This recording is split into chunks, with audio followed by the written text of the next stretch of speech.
Channel को subscribe करें और बेल आइकन को प्रेस करें। श्री धर्मराज व्रत कथा।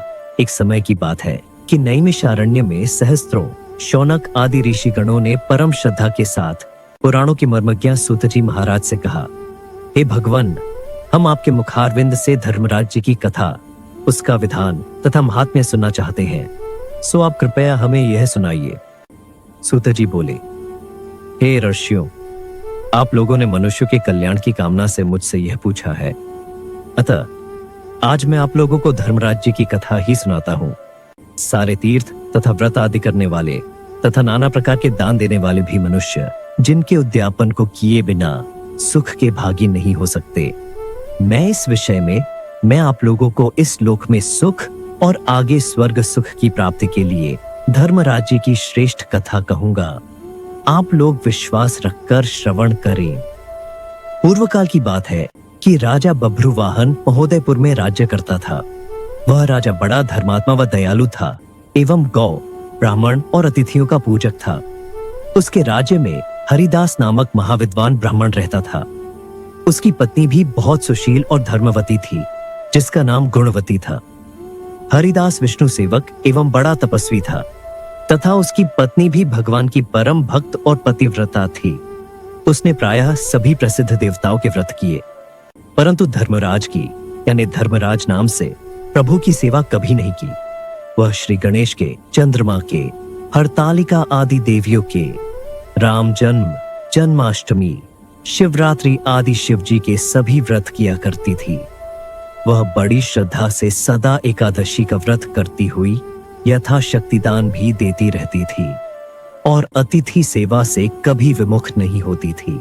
इस प्रकार धर्मपरायणा वह वृद्धावस्था में मृत्यु को प्राप्त हुई तो धर्माचरण के प्रभाव से यमदूत उसे आदर पूर्वक धर्मराज के पुर को ले गए।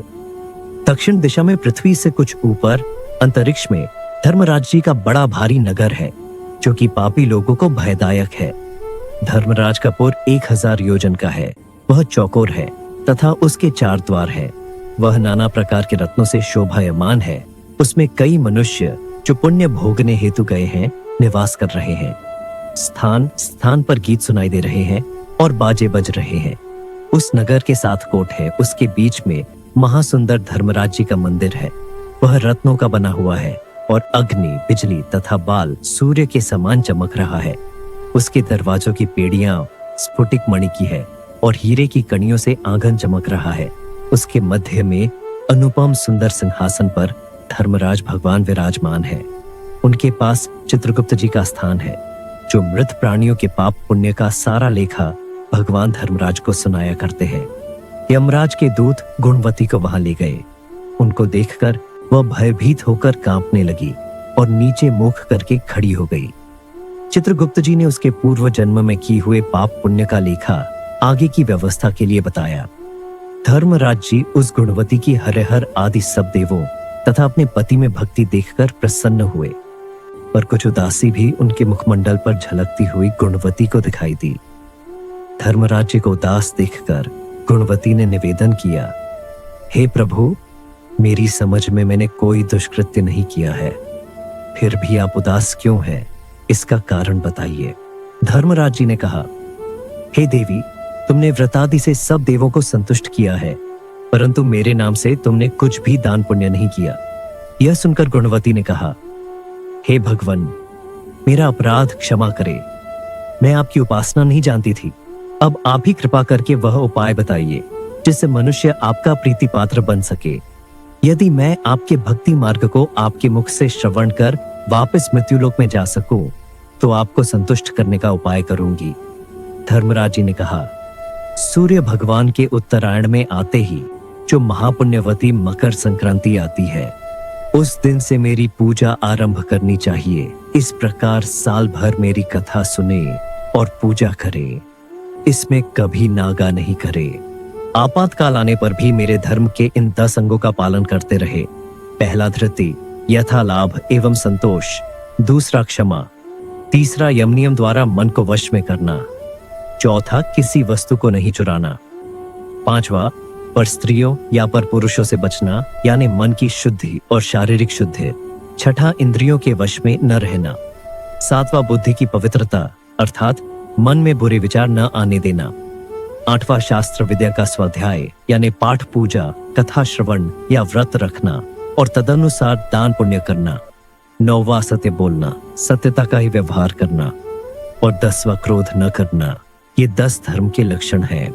मेरी इस कथा को नियम से सदा सुनते या पढ़ते रहे और यथाशक्ति दान पुण्य तथा परोपकार भी करते रहे। जब साल भर बाद फिर मकर संक्रांति आवे तब उद्यापन कर दें। सोने की मूर्ति बनवाने में असमर्थ हो तो चांदी की मूर्ति बनवावे। विद्वान ब्राह्मण के द्वारा पूजन हवन आदि करे। मूर्ति की प्राण प्रतिष्ठा कर पंचामृत से स्नान करा, षोडशोपचार से उसकी पूजा करे। मेरे साथ चित्रगुप्त जी की भी पूजा करे और मुझे सफेद काले तिलों के लड्डू का नैवेद्य समर्पण करे एवं चित्रगुप्त जी को काले तिलों के लड्डू का भोग लगावे। हमारी पूर्ण तुष्टि के लिए ब्राह्मणों को भी जमावे और बांस की छाबड़ी में 5.25 सेर धान्य ज्वार जो मुक्ता तुल्य मानी है भरकर गुरु या ब्राह्मण को भेंट करे। स्वर्ग में चढ़ने के लिए सोने या चांदी की निसरनी भी दान देवे। सुंदर बनी हुई शैया भी दान दे जिस पर मुलायम गद्दा, तकिया और रजाई हो। इसके सिवाय कंबल, पादुकाएं, बांस की लकड़ी, लौटा, डोर, 5 कपड़े तथा 5 वस्त्र भी दान देने चाहिए। गोदान की सामर्थ्य हो तो श्वेत या लाल गाय मेरे लिए और काली गाय चित्रगुप्त जी के लिए दान देविए। ये दान की वस्तु सर्वसाधारण के लिए है। धनवान व्यक्ति यदि अधिक दे तो और भी अच्छा है। गुणवती ने भगवान से अब यह प्रार्थना की कि हे प्रभु, यदि ऐसी बात है तो मुझे यमदूतों से छुड़ाकर फिर संसार में भेजिए जिससे मैं आपकी कथा का प्रचार कर सकूं। ज्यों ही उसकी प्रार्थना पर भगवान धर्मराज जी ने स्वीकृति दी, उसी समय उसके मृत शरीर में पुण्य प्राणों का संचार हो गया और उसके पुत्रादि कहने लगे कि बड़ी प्रसन्नता है कि हमारी माताजी पुनः जीवित हो गई है। इसके अनंतर उस गुणवती ने अपने पति पुत्रादि को सब बातें कही जो धर्मराज जी ने मनुष्य के कल्याण के लिए कही थी और खुद ने भी व्रत शुरू कर दिया। मकर संक्रांति से ही उसने प्रतिदिन धर्मराज जी की पूजा और यह कथा आरंभ कर दी और स्वर्ग में जाने के लिए दान पुण्याद कर्म भी आरंभ कर दिए। इस प्रकार वह गुणवती साल भर में धर्म कथा सुनकर तथा धर्म के 10 अंगों का पालन कर मृत्युपरांत जब स्वर्ग में पहुंची तो देवताओं ने उसका आदर किया तथा वह सदा स्वर्गीय भोगों को भोगती रही।